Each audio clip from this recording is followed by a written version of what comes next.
The bottom line was like the thing that was negatively impacting my family was my lack of fulfillment in the work I was doing. And I felt kind of selfish because I'm like, well, man, if you're not happy at your work and then you're running off and doing this stuff to give you fulfillment, you got to find a balance because your family's going to suffer. So this is the Square One Show.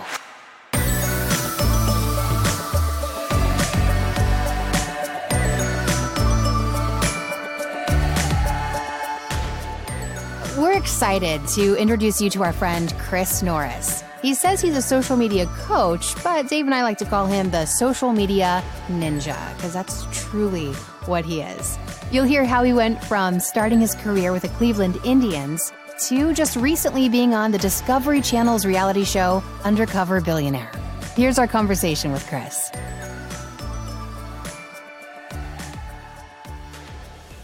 Hey, Chris. Thanks for being on the Square One Show. How are you? I'm good, guys. How are you? Great. We are great. Well, we're excited to have you on the show today, Chris. Chris is a good friend of ours that we've known for a few years now. And just a little bit of background. He's done a lot of things. He's got a lot of titles that he's had. He's a social media ninja. He's a head pastor as part of his title at some point. He's worked for the Cleveland Indians, and he's now currently a reality show superstar in the new Discovery Channel show, Undercover Billionaire, which you can check out. And we're going to talk about that in a little bit. But first, Chris, we just want to step back and kind of hear your story of how you got started, where you come from, and how you ended up at this point. So where did you grow up? I grew up in Sharon, Pennsylvania, which is about an hour and a half south of Erie, Pennsylvania. It's pretty much right between Erie, Pennsylvania and Pittsburgh, Pennsylvania. Small town, had a great childhood growing up, lots of really good memories there. I went to college not too far from there at Westminster College, where I pursued a degree in broadcast communications because I had a passion for baseball, played baseball all my life, played through college, had hopes and dreams of playing in the big leagues, but like many people realized at 5'10" and about 160 pounds, I wasn't probably quite had the size to do it or the skills. I hate to admit, maybe I didn't have the skills. It's not always about the size. But, so I decided what was second best was to, pursue a career where I could just talk about baseball. So I wanted to be like on ESPN and talk about baseball, be a radio broadcaster. So I got into broadcast communications. And from there is really where I developed my communication skills. And I guess probably my personality and even my professional skill set was during the time that I was at Westminster and doing primarily like radio and television type stuff. Social media wasn't really even a thing. And the internet was still very early evolving. This was like still kind of the early stages. Here we are like talking to each other on a podcast, and this kind of stuff was not happening when I was in college. So like what year would that have been? Like the 2000s or I knew you'd make me tell you. It was let's see, I was there 2004 through 2008 was when I was in college. Yeah, cool. Yeah, so it was kind of just beginning to take off, the social media, not social media so much, but internet and connectivity. Yeah, everything. And I remember when I was in college was when Facebook first came out, and you had to get like approval through your college to get a Facebook account. Oh, right. So I was actually in college when that happened. So I always like to tell like younger people, like, I was kind of on the pilot program for Facebook. So you're welcome. But wasn't it a dating thing at first? Is that right? Yeah, it was weird. Yeah. It was really designed for like, initially just to be like a way to connect with college classmates and people. And obviously we know where it went from there. But I was there when that all happened. I remember it was like, you could only pretty much at first be connected with people that were at the same college as you. And then it kind of branched out from there. So so I finished up there in 2008. I did an internship, like you mentioned earlier, with the Cleveland Indians. Really started to have a passion for pro sports and went on to work for a AA team here in Erie, Pennsylvania, the Erie Seawolves. They're a AA affiliate of the Detroit Tigers. And that was where kind of things started for me from more of a marketing and social media perspective during my time there. Well, let's jump back a little bit. So how did you go from Cleveland to Erie? Well, I definitely loved baseball. I liked the behind the scenes stuff more so than I thought. And I realized, maybe I want to be more in the production end of things, not in front of the camera, but behind, if you will. And I remember I just wanted to be involved from that perspective. And it was going to be tough. Obviously, as much as I would have loved to stay with the Indians and jump right into a role there, I got great references, great experience while I was there. So I started to pursue opportunities, kind of like the major league players go through the system. I thought, well, I'll look and try to get involved with a minor league team and just kind of get experience there. I'll probably do a lot more, wear a lot more hats in that role. So get the experience at a minor league level and then work my way up to the big leagues like the players do. So I kind of did things backwards. Everyone always gave me a hard time because they're like, you started in the big leagues and now, you're in double A. I'm like, I know, but I'll work my way back there someday. Yeah, that's not how most people would approach it, probably, which is pretty. I think that's a much more mature approach to it. Yeah, because you get, like you said, you were wearing so many hats, and you're just out of college.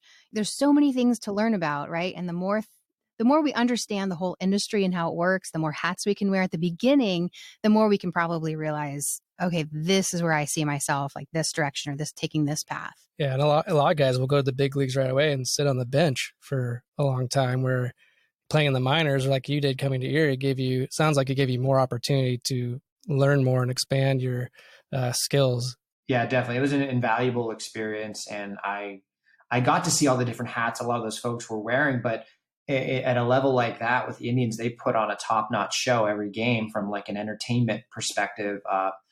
It was like being a part of a television show, but your television was the Jumbotron. And I got to see all the different roles and responsibilities that took to make it happen, for basically 71 games a season. And 81 games a season, 162 total, 81 home games. And so that helped me a lot because then when I went to work for a smaller market team like the Erie Seawolves, I kind of had a larger set of skills because I had seen all the other moving parts that went into making that happen. So it was a great experience. It's some of the best memories of my life. And it just so happened that year the Indians went all the way to the American League pennant game. So I got to be a part of that playoff run. So, and I'm a huge Indians fan. So it was really hard to separate pleasure from work during that summer. And I would imagine you were a lot more valuable too, coming to a smaller market, having the skills you learned in the big leagues. So you're almost becoming a big fish in a smaller pond, where before you were maybe one of the smaller guys. Totally. Yes, absolutely. I'm sure it helped me when I was applying for that position to say that I had already had experience with a major league team. So like Jess had said, and you had said earlier, it's kind of most kids are coming out of college wanting to get to the majors and hoping, if you will, so to speak. And I kind of was like, well, I already did an internship with a major league team and now I'm bringing that all downhill from here. Yeah, right. So I guess I'll have to settle here in Erie, Pennsylvania, but no, right. That was a great experience too. I mean, working in Double A was a lot of fun. Minor league baseball is a little bit more like zany. It's more like, I don't want to say you can get away with more, but it's a lot more fun. They do a lot more crazy stuff, crazy promotion than the big leagues. Because, with the big leagues, you've got guys that are worth millions of dollars running on and off the field every game. Minor leagues, you got a lot of guys that aren't that much older or even younger sometimes than you. So it's a little bit more laid back atmosphere. And Erie gave me a lot of great experience to do a lot of fun stuff while I was working there. And so you started learning social media when you were working with the Seawolves. Like, I'm sure it was just starting to become more popular then. And did you learn it just by doing it, or was there more classes that you took, or how did you get your skills there? Well, I remember that was really when Facebook opened up to a wider audience, and you could set up like a Facebook, back then it was called a Facebook fan page. So I thought, well, the Seawolves, I mean, we are very reliant on our fans to obviously drive ticket sales. And especially from what I'm doing, I'm there to entertain the fans as the director of entertainment. And I thought, why don't we start a Facebook fan page and recruit all of our fans and use that as a promotion and a marketing tool. And this was during the off season. This was like right after the season had ended. So I set up a page and just kind of did a lot of stuff on my own. Again, I didn't go to school for marketing, and social media wasn't really even like a degree or quite honestly like a skill set back then. So I kind of just went to, did a lot of research on my own. There was a couple local classes offered after hours, like sessions where you go and learn stuff about this new evolving trend called Facebook. So and back then these were kind of rare. So I was like, well, I need to find one of these classes and go learn and talk to see what other people are doing. So that's kind of how I got I guess, turned on to the idea of using social media in professional sports and as a marketing tool. Because again, like we said earlier, at this point, Facebook was, as its truest form, a social network for socializing with your friends. And at this point, to hear it potentially introduced as like a tool to market and promote, in my case, a professional sports team was like a whole new concept. And so then you moved from there, and your next, was Mercyhurst your next position where you were like the director of their social media and all that? Like that became your full-time thing. Is that correct? Yeah, they had advertised a website, basically a website coordinator position. And I had been interested in working there. And I remember I read the job description, and there was just like a mention of social media in there. And I thought, well, let me go check their social media and see how they're doing, and wonder who actually is responsible for it all. And you could tell they were also like in the early stages of figuring it all out, like most people were at that point. Like how do you use Twitter different than how you use Facebook? And then do you use Instagram yet? And it was kind of like, well, man, I could go in there and kind of have a blank canvas and say, hey, I know that my primary role is this website coordinator position, but I noticed there is a mention of social media in here. And I think that you're going to eventually need someone to be doing a lot more of that social media responsibility, especially at a college, because the students that are going to be coming onto campus at some point, this is all they're going to know, social media, because it's really growing.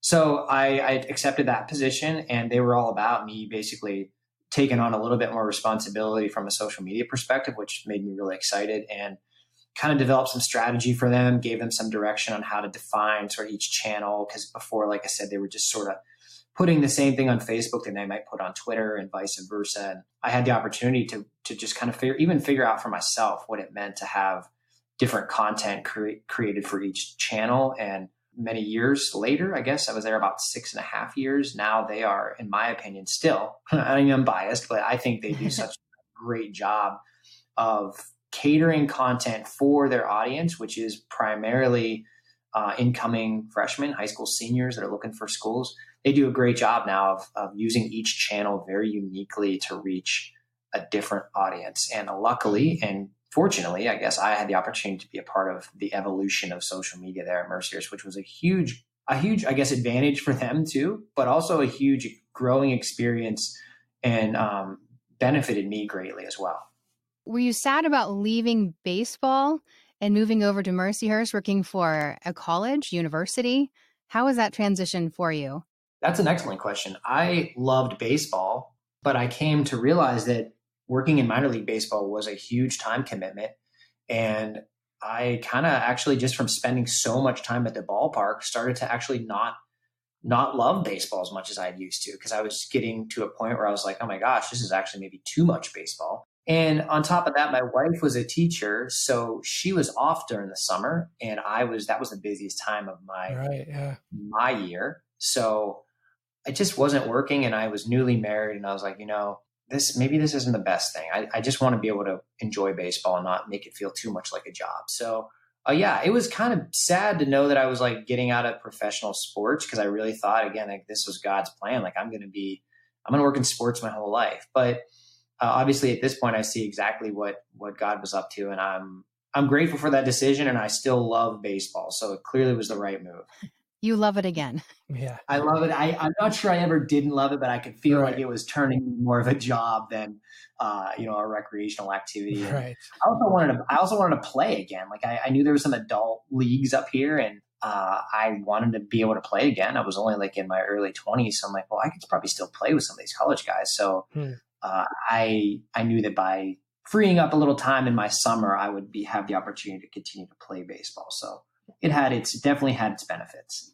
So Chris, I think you're more passionate about social media than probably anybody I've ever known, which I think is awesome. And you know more about it than anybody I've known. But what actually motivates you to be? I mean, you just started a social media company, digital marketing, which you can talk about a little bit. But what is the underlying passion that's driving you to really push into this industry?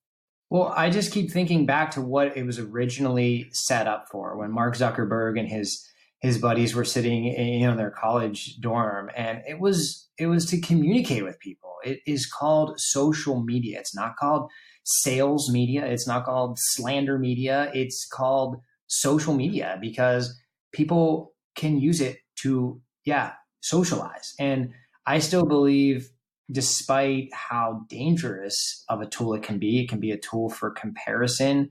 It can be a tool for bullying people. It can be a tool for kind of blasting your political agenda out there.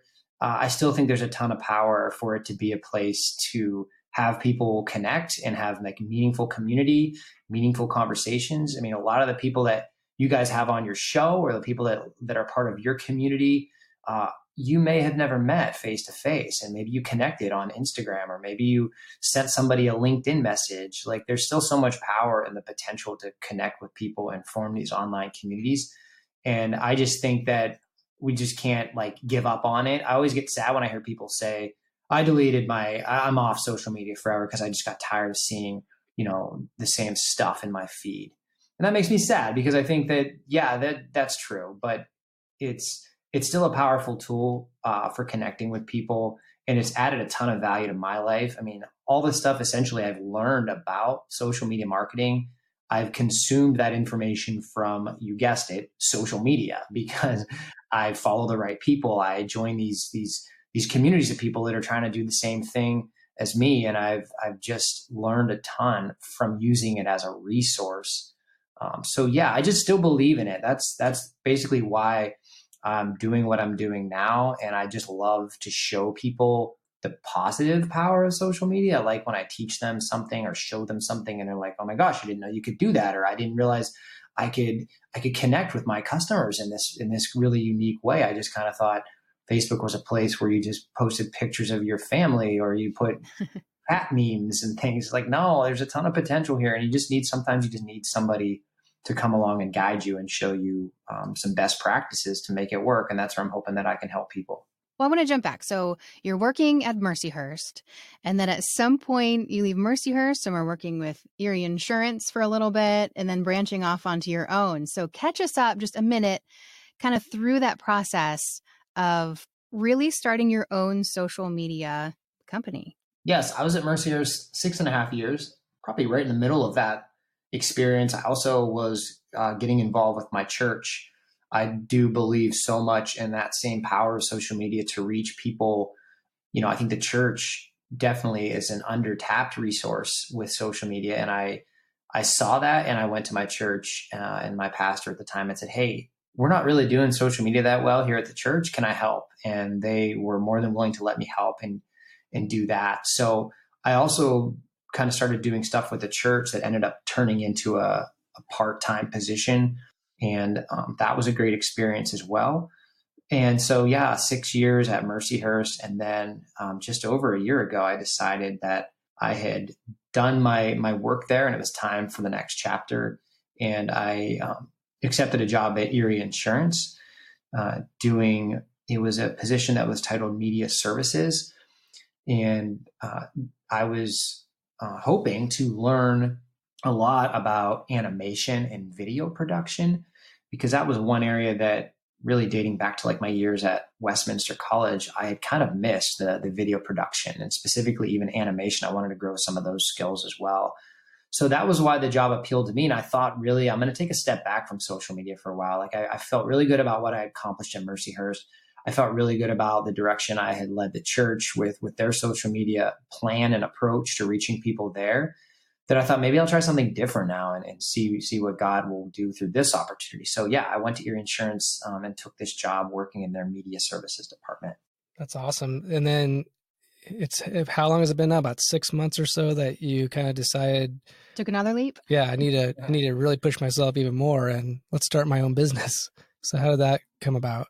Yes, I was there about 3.5 or 4 months and realized I actually was missing the social media aspect of my job a lot. Really, this is corporate America, so there's a lot more hoops to jump through. You don't just get, unlimited access to, their Instagram account and they say, do what you got to do. Like Mercyhurst gave me that freedom. And Mercyhurst gave me basically eventually before I left, like a whole staff of students to help with those social media marketing efforts from their perspective. So this was totally different. This was corporate America, and things were definitely different. So I did get my feet wet in corporate America social media and realized, man, I really do miss this. And I think I'm still pretty good at it. So I started to do some freelance work and reach out to people, and people would actually still reach out to me and say, hey, we could use some help with our small businesses' social media accounts, or we're trying to use social media in a better way. What we're doing now isn't working. Could you help us? And I started to do that just on the side. And man, I just kind of got that fire lit inside me again. Like, this is so much fun. And it's kind of cool to work with other people from a variety of businesses and organizations instead of just being in higher ed or just being in corporate America. So I kind of started to get the itch that maybe I wanted to go out on my own and work with people and not have to just be limited to one, sort of niche industry, but be able to meet a bunch of different people doing a bunch of different things. So that's that was probably when I started to get that, what you guys probably call it, like the entrepreneurial itch. Mm-hmm. And that was really the beginning of this year. So like January of 2019. So I think the really fascinating thing about your story is that your willingness to follow your passion and your skills and your talents. And so like when you were younger, you were pursuing baseball, and then you realized you weren't going to be a baseball player. So you went into broadcast and communications, which gave you the opportunity to work in baseball for years. And then you kept following your passion that you were learning about social media, which took you to Mercyhurst, and now ended up allowing you the opportunity to start this business.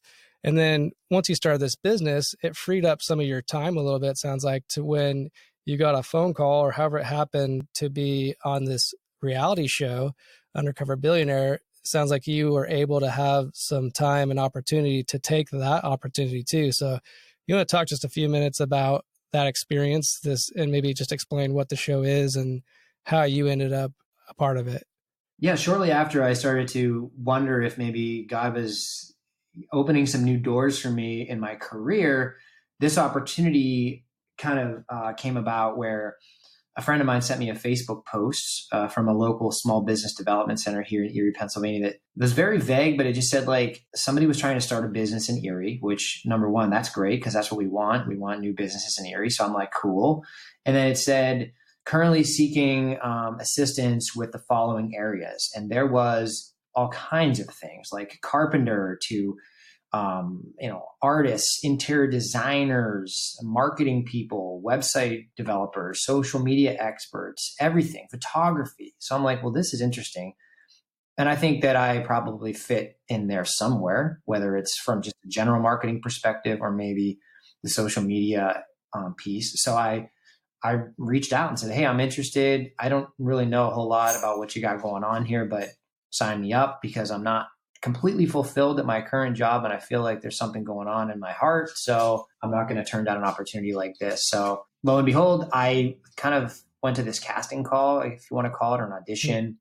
Right. And they interviewed me. They asked me questions about where I was in my career and why I wanted to get involved with this and like what I thought it was. And I really didn't have any clues, but it was just kind of a faith thing, where you're just like, God's up to something. And I'm just going to, like, what do I have to lose? Like, if Right. at the end of the day, I wake up tomorrow and I go to my regular job and I'm treated very well there. And it's a great, stable company to work for. But let me just explore other things and see what's going on. And yeah, like a couple weeks go by and I get a call back and they're like, hey, we want to ask you a few more questions. And we think that this gentleman who's starting this business is interested in working with you. And I was like, okay, this is cool.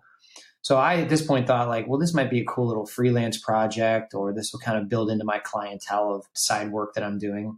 And still at this point, I really didn't get a whole lot of detail, like what kind of business, who was this guy that wanted to start the business? Why is he choosing Erie? Because he was from out of town. We knew that from the beginning that Okay. And he also, in fine print, there was something about he wanted to document all this through film.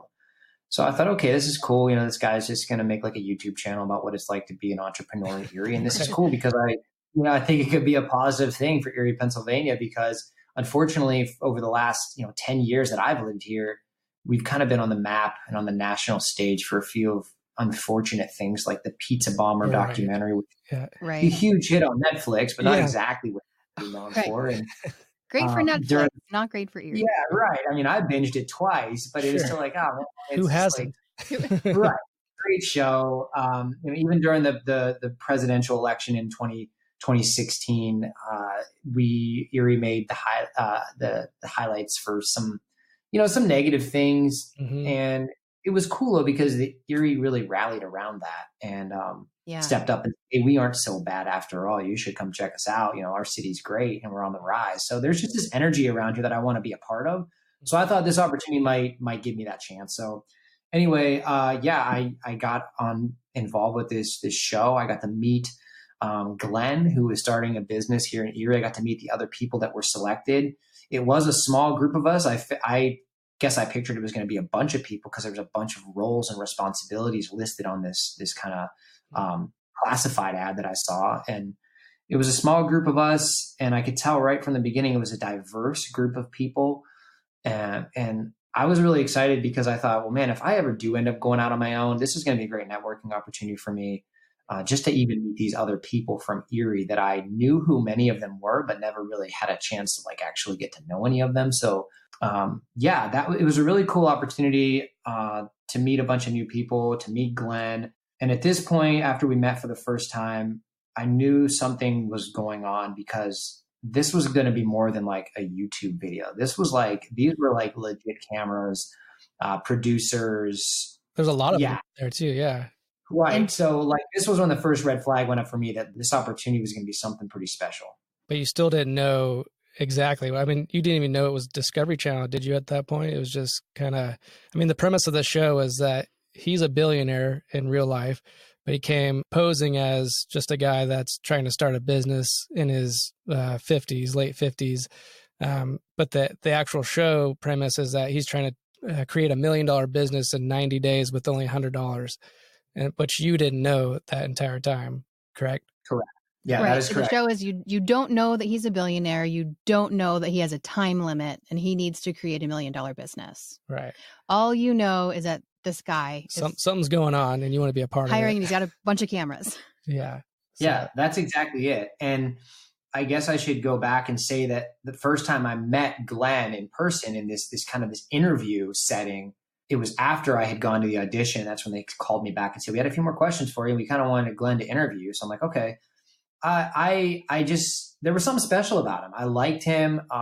There's one instinct that I trust the most about myself. It's my perception of character. And I just got a good vibe, if you will, from him right from the beginning. So when I was told that, hey, Glenn liked you, he wants you to be on his team, I was like, I want to be around this guy. There's something special about him. He seems cool. I knew his story was, like Dave said, he was in his mid to late 50s.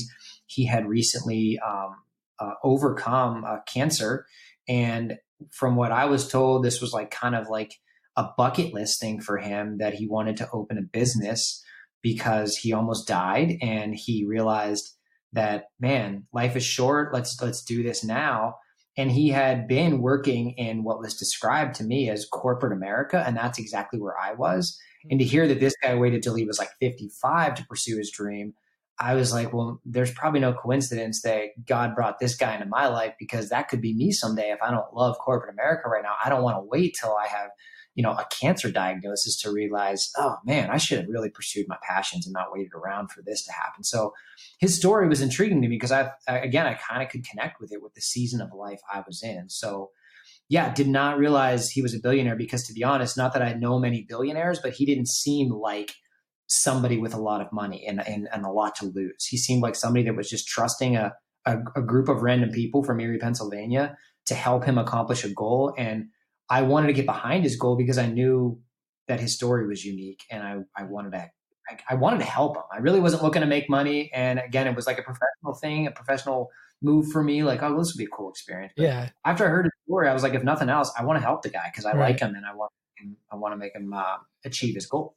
Yeah, and that's what's fascinating about it, because none of you guys were paid during that whole time, and you didn't even know what the business was. I mean, you guys were kind of all just following on faith out what it was. And hoping something was going to come out of it, which I think is pretty awesome, and which everybody will find out next week, I guess. By the time this airs, actually, the last episode will have aired, and we'll you can binge watch it. Yeah, we'll get to know whether or not he was successful.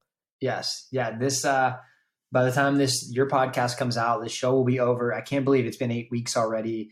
In my opinion, just based on what they filmed and what I was a part of, they could have made this easily a 16-week series, because it's crazy to me how much editing. And I know that you guys know plenty about editing, because you have to you have to edit this spiel down to a reasonable amount of time. And I can't even understand or comprehend how they were able to take everything they filmed and all the content and edit it down to 8-hour-long episodes. Like, it's crazy to me how much has been left out, whether intentionally or unintentionally. Like, it's crazy that they fit it all into 8 weeks. And yeah, it'll be great to see how things finish up here. And by the time folks are listening to this show, they will know the end result. But regardless of what happens, I highly recommend that the folks listening that are from Erie, Pennsylvania, or within the region here of Northwestern Pennsylvania, they should check out the restaurant Underdog Barbecue, because that is essentially, kind of spoiler alert for some of you that haven't watched the show, Right. that is the business that Glenn and his team, me included,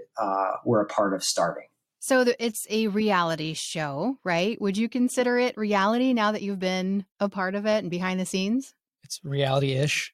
Yeah, that's a great way to describe it, Dave. It is reality TV, but it has been eye-opening for me to see how reality TV is actually made. Obviously, I know that there is some post-production work done, and there's some scripting and some things that happen behind the scenes. A little but provoking. Exactly. Yeah. So it is definitely reality TV, because a lot of the content they capture is raw and it is real, and it's not like a bunch of actors. I know that when the show first came out, there were people that were kind of accusing some of us, like, oh, these people aren't even from Erie. These are people from like LA and hired help from New York City and stuff that they brought to Erie because Erie's an interesting backdrop. But Right. These aren't even real Erie people. But no, we are real Erie people, I assure you. And a lot of the storyline and drama is real. Yeah. Well, I want to talk about the true reality. I think a lot of people, when they hear about it, they hear, well, you're working with a billionaire now, so you must be at least a millionaire now because you started this business with a billionaire. So tell us about that reality. What is it like now, having gone through this, and where are you at now with your business and how that all functions? Yeah, so all along during the show, we were putting in a lot of hours, and I was still in my corporate job for most of the filming of the show. And several of the people that were involved with the show owned their own small business, so they were kind of balancing like they're keeping their doors open while also helping Glenn. Mm-hmm. And then there was me and another gentleman that were still in a full-time 9-to-5 job. So it was just a really weird balancing act for all of us. And we put in a ton of time, and I started to wonder, like, man, if I'm putting in this many hours and these other folks are putting in probably even more hours than me, is anybody getting paid here? Because where is this going? Yeah. Right. Like, what is the end game here? So of course we all started to kind of wonder and formulate our own theories as to what was going to happen. Some people were suspicious, rightfully so, that this was all going to maybe be a scam. Even my friends were like, dude, you're going to get taken for everything you own. This seems so shady. And I'm like, sorry well, I said that. Yeah, no, you weren't the only one. A lot of people did, but gosh, I guess I was inspired by the people around me, that they were so trusting of Glenn, and they were really pouring their heart and soul in a lot of the projects that he had us working on, that I'm like, well, I'm not going to be the one that's like, never mind, I want out. So I stuck with it, and I'm so glad I did, because again, like, it all just sort of part of God's plan was like this whole process for me, because finally about halfway through the show, I accumulated enough outside client work that I was doing on the side, really, and started to hinder with my personal life. And I'm like, man, I've kind of in the middle now with like, I can't take any more like freelance work on. I also can't work a 9-to-5 and then come home and be like, no, sorry guys, leave me alone. I have to go into my office and do work. So I was like, maybe this is the right time to really think about jumping and leaving my desk job and pursuing my own passions and trying to start my own business. And again, the timing with the show couldn't be more perfect, because this was a guy who had worked in corporate America. And so I had that connection with him. And then the people around me were all entrepreneurs. So I was inspired and kind of motivated by them. Like, man, if these people can do it, I can do it too. And so all the pieces of the puzzle fit together so well that I finally decided to do it. And I know that a lot of people ask me like, oh, it was this show, wasn't it? Like, you thought you were going to make like $1 million, so you left your job. And I'm like, no, it was all God's plan, because the show was just a piece of the puzzle that was the next step for me. Yeah. And again, you didn't have any idea what the truth was in the show at that point. You just still thought Glenn was just this guy trying to start a small business. Correct. Yeah. I just knew that, at And like I said, I was drawn to him and I wanted to be around more. I wanted to be with the team more.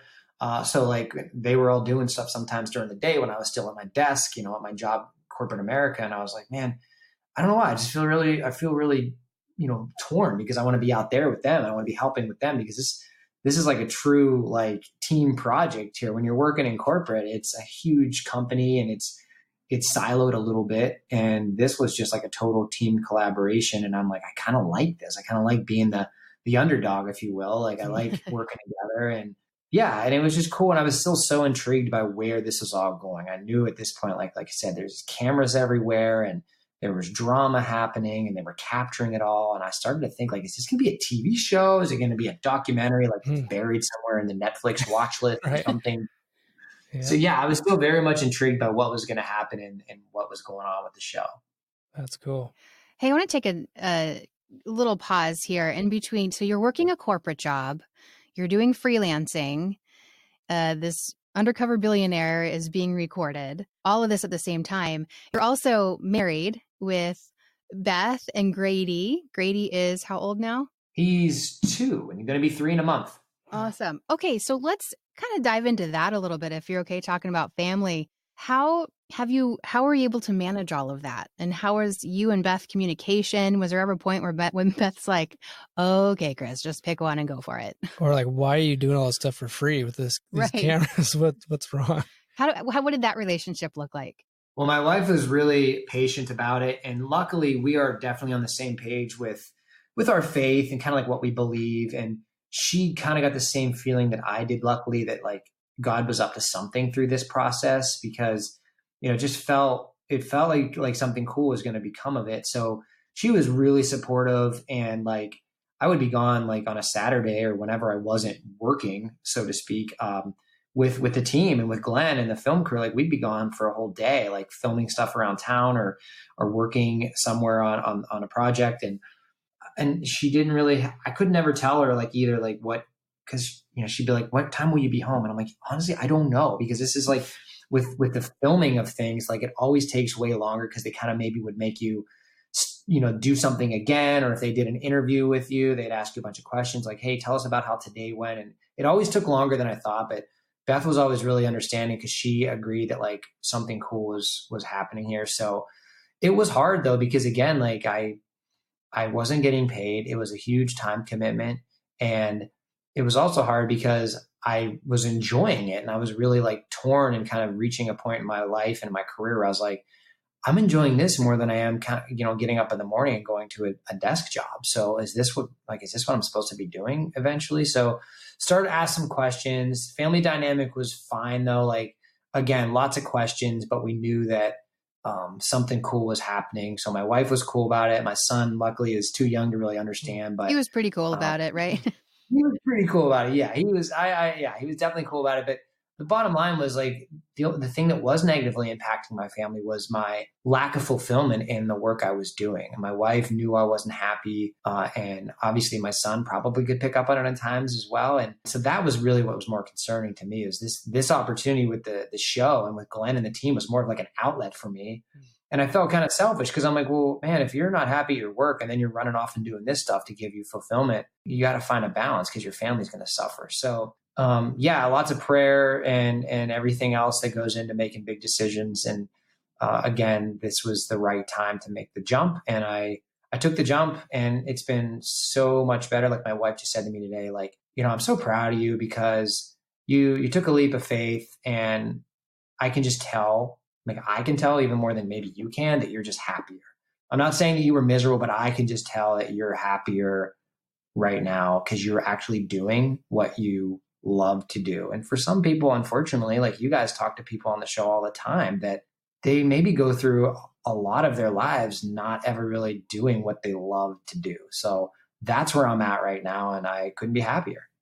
I love that. And because you have started with social media way back when, and you understand the roots of it and you understand what it is meant to be, you're able to help people with that.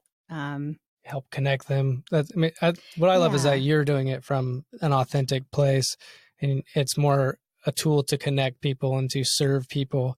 It's not about these gimmicky sales opportunities and stuff like that. So I think that's awesome.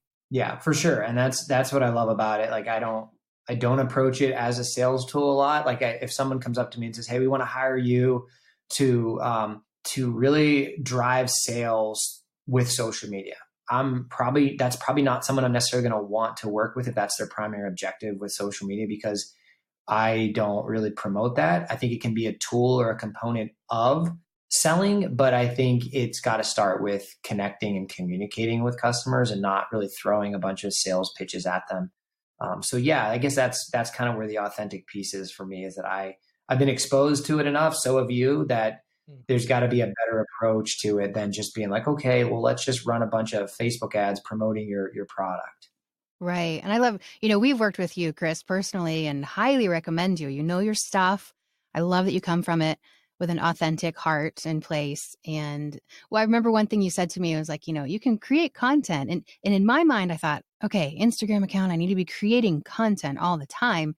And you're like, no, really just create a little bit of content, connect a lot, comment on other people's things and be genuine about it. Start those conversations. Yeah. It's more about the social part of social media and authentically connecting with people, not trying to use them and get something out of them, but to serve them. And I think that's what I've always loved about your philosophy, how you've handled it. Yeah, definitely. I like to tell people that they should communicate before they create, because a lot of people, especially the ones I get to work with, like even like you guys, you're very busy. And if you only have like 15 minutes a day, quite possibly that you're like, okay, I'm in front of a computer. I have 15 minutes. I need to social media. It's like they put a lot of time into thinking what they're going to post. Like, okay, what can I say? What picture can I upload? Like, what can I post? And I'm always like, well, if you've only got 15 minutes, maybe instead of focusing too much on what you're going to post, you focus on who you can go and interact with and comment on and communicate with before you create. So yeah, definitely believe in that piece of the puzzle and making sure that you spend more time like interacting with people and don't spend too much energy trying to always focus on, well, I have nothing to post. Like that. I hate when people say, I don't know, I've got nothing to say on social media. I'm like, can you say hi? Can you say congratulations? Can you say thank you? Well, yeah. I'm like, well, go start there and do that. And then come back and figure out, based on those interactions with your customers and your audience, then maybe if you communicate with them first, then you'll be able to figure out like, okay, now I know, like I understand them better. Now I can actually create content for them. That's fantastic, Chris. Well, hey, is there any advice that you would give someone with a similar story who maybe is working a desk job and is thinking about taking that leap? I mean, it sounds like you've taken 4 or 5 leaps. Taking a lot of leaps. A lot of leaps. So for someone ready to take a leap or doesn't want to take a leap, but know that God's leading them down a certain path, what advice would you give them? I would say the first thing you need to do is find positive people in your life that provide like honest feedback and advice. I guess find a mentor. Luckily, I have several folks like that. You guys have been a huge help and support for me. I have friends, I have family that encourages me, which is in my life what I need. Sometimes you just need the encouragement. You might do all the math and make your pro and con list, and sometimes you just need a little encouragement from people. So find those people and tell them what you're struggling with and ask them for their advice. And definitely that will help a lot, because that's all I needed was the encouragement.